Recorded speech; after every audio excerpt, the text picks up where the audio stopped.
Hi, this is Suresh from Coimbatore. கோவிலேருந்து உங்கள் சுரேஷ் பேசுகிறேன். இந்த வீடியோவில் நம்ம கொஞ்சம் வித்தியாசமான விஷயத்தை பார்க்க போகிறோம். எல்லாருக்குமே லைஃப்பில் ஜெயிக்கணும்னு ஆசை இருக்கும், சீக்கிரமாக ஜெயிக்கணும்னு ஆசை இருக்கிறோம். ஏன்னா எல்லாருமே போராடிட்டு இருக்கிறோம். அது வந்து நீங்கள் ஸ்டூடெண்ட்டாக இருந்தாலும் சரி, பேரண்டாக இருந்தாலும் சரி, இல்லை வேலை செய்கிறவங்களாலும் சரி, கூலி தொழிலாளர் இருந்தாலும் சரி, யாராலும் சரி, தான் இருக்கிற நிலைமையிலேருந்து இன்னொரு நிலைமைக்கு மாறணும், தன்னை மாற்றி அமைச்சிருக்கிற ஆசை எல்லாருக்குமே இருக்கும். அப்படி ஆசை நினைக்கிறவங்க, நீங்கள் லைஃப்பில் சக்ஸஸ்ஃபுல்லாக நினைக்கிறீங்கன்னா ஒரு விஷயத்தை நீங்கள் செய்யணும். அது என்ன அப்படின்னு கேட்டிங்கன்னா, எந்த நேரத்தில் செய்யணும் அப்படின்னு சொன்னீங்கன்னா, அதை பற்றி தான் இந்த வீடியோவில் நம்ம பார்க்க போகிறோம். நம்ம முன்னோர்கள் இதில் வந்து ஏற்கனவே நிறைய பிளான் பண்ணி தான் சொல்லியிருக்கிறாங்க, நிறைய விஷயங்கள் சொல்லிட்டு போயிருக்காங்க, நிறைய விஷயங்களை எழுதி வச்சுட்டு போயிருக்கிறாங்க. அது மாதிரி சமீபத்தில் ஒரு புக் படித்தேங்க. அந்த புக்கில் இந்த ரிக் அப்படிங்கிற வேதாவில் ஒரு விஷயத்தை தான் இந்த வீடியோவில் நான் பகிர்ந்துக்கணும்னு ஆசைப்பட்டேன். ஒரு வேலையை ஆரம்பிக்கும் பொழுது எந்த நேரத்தில் செஞ்சால் அந்த வேலை சக்ஸஸ்ஃபுல்லாக இருக்கும், அது மேலே மேலே வளர்ச்சி அடையும் அப்படிங்கிறதுக்கு ஒரு அருமையான கான்செப்ட் சொல்லியிருந்தாங்க. அதுதான் இந்த வீடியோவில் நம்ம தொடர்ந்து நம்ம சொல்கிறோம்.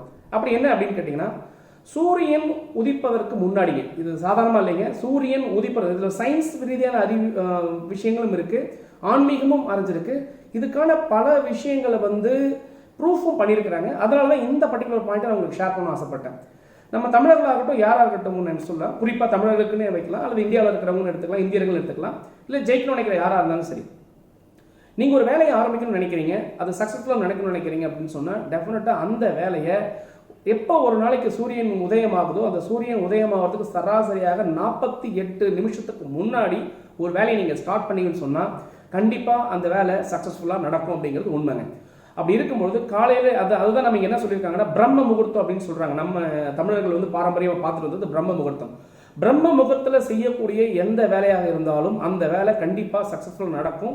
ஆனால் அந்த வேலையை உண்மையாகவும் நேர்த்தியாகவும் செய்யணும் அப்படிங்கிறது தான் அந்த ரிக் வேதா அந்த இதில் வந்து சொல்லப்பட்டிருக்கு. என்ன அப்படின்னு கேட்டிங்கன்னா, அந்த காலை நேரம், அதாவது சரியாக 4 மணிலேருந்து 6 மணி அப்படிங்கிறத நம்ம வந்து பிரம்ம முகூர்த்தம் சொல்கிறோம். அந்த நேரத்தில் என்ன நடக்குது அப்படின்னா, இந்த பூமியினுடைய அந்த ரேகை, அந்த நிழல், அந்த ரேஸ்ன்னு சொல்லலாம், அந்த ரேஸ் வந்து அது சூரியன் உதயமாகும் போது ரொம்ப அதிகமாக இருக்கும். அந்த ரேஸ் வந்து அந்த நேரங்களில் மிக அதிகமாக இருக்கும்போது அது நம்ம உடம்புல வந்து படுகின்ற பொழுது மருத்துவ ரீதியாக சரி, சயின்டிஃபிக்காக சரி, நம்ம உடம்புக்குள்ளே இருக்கக்கூடிய செல்கள் தூண்டப்பட்டு ஒரு உற்சாகமான ஒரு திங்கிங்கையும் பிரைனையும் சிமுலேட் பண்ணுது. அப்போ பிரைன் சிமுலேட் பண்ணும்போது நார்மலாக இருக்கக்கூடிய விஷயங்களே அதிகபட்சமாக இருக்கக்கூடிய ரொம்ப சக்ஸஸ்ஃபுல்லான ஒரு விஷயம்னு சொன்னால் நம்ம பிரைன் தான்.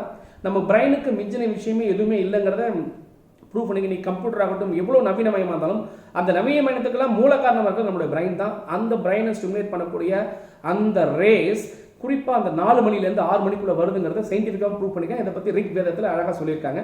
இன்னொரு மாதிரி ஆன்மீகமாக பார்த்தோம்னா, அந்த நேரத்தில் ஏதோ ஒரு தேவதை, அதாவது வந்து அந்த தேவதையோட பேர் என்ன சொல்கிறாங்கன்னா, உஷ் அப்படிங்கிற ஒரு தேவதை வந்து அந்த நேரத்தில் இருக்கிறதாகவும், அந்த தேவதையுடைய அந்த எண்ணங்கள் வந்து நல்லா இருக்கணும் அப்படிங்கிற மாதிரி அந்த தேவதையை சொல்கிற மாதிரியும், அந்த நேரத்தில் செய்யக்கூடிய நிகழ்வுகள் எப்பவுமே சக்ஸஸ்ஃபுல்லாக இருக்குங்கிற மாதிரியும் சொல்கிறாங்க. முக்கியமாக ஸ்டூடெண்ட்ஸுக்கு நான் சொல்ல ஆசைப்படுறது என்னென்னா, நல்லா படிக்கணும், ஒரு கான்செப்டை படிக்கணும், இல்லை நீங்கள் ப்ராக்டிக்கலாக லேர்ன் பண்ணணும், இன்றைக்கி ஒரு விஷயத்தை நீங்கள் முடிவு பண்ணணும்னு நினச்சி நீங்கள் முடிவு பண்ணி செய்யணும், ஜெயிக்கணும்னு நினச்சிங்கன்னா காலையில் கரெக்டாக அந்த 4 மணிலேருந்து 6 மணிக்குள்ளே நீங்கள் ஸ்டார்ட் பண்ணுங்கள். இன்னும் முக்கியமாக முடிஞ்ச அந்த நேரத்தில் வெதுவெதுப்பான தண்ணீரில் நீங்கள் ஒரு குளியல் போட்டுட்டு நீங்கள் ஆரம்பிச்சிங்கன்னா கூட நல்லாயிருக்கும். அதே சமயத்தில் ஒரு சிறிய விளக்கு ஏற்றி வச்சுட்டு அந்த விளக்கு தீபத்தில் உங்களுடைய முதல் பணியை நீங்கள் விளக்கு தீபத்தில் ஆரம்பிச்சுட்டு நீங்கள் வெளியில் வந்தீங்கன்னு சொன்னால் இன்னும் ரொம்ப சக்ஸஸ்ஃபுல்லாக இருக்க முடியுங்கிறதுக்கான விஷயத்தை இந்த வீடியோவில் ஷேர் பண்ணுறேங்க. இது வந்து என்னடா சார் வந்து வித்தியாசமாக பேசுகிறாரு அப்படின்னு நினைக்கல. இது வந்து நான் ஒரு நல்ல கள ஆய்வு பண்ணிட்டு தான் இந்த விஷயத்தை நான் உங்கள்கிட்ட சொல்ல வரேன். இது கிட்டத்தட்ட வந்து நம்ம தமிழர்களுடைய பண்பாட்டில் நிறைய இடத்துல சொல்லப்பட்டிருக்கு. அதனால தான் இந்த வீடியோவில் ஒரு வித்தியாசமான நிகழ்வாக நான் இதை பதிக்கிறேன். வாய்ப்புக்கு நன்றி. தொடர்ந்து பேசுவோம், இணைந்திருங்கள். இன்னொரு வீடியோவில் சந்திக்கிறோம். அதுவரை உங்களிடம் விடைபெறுவது சுரேஷ்.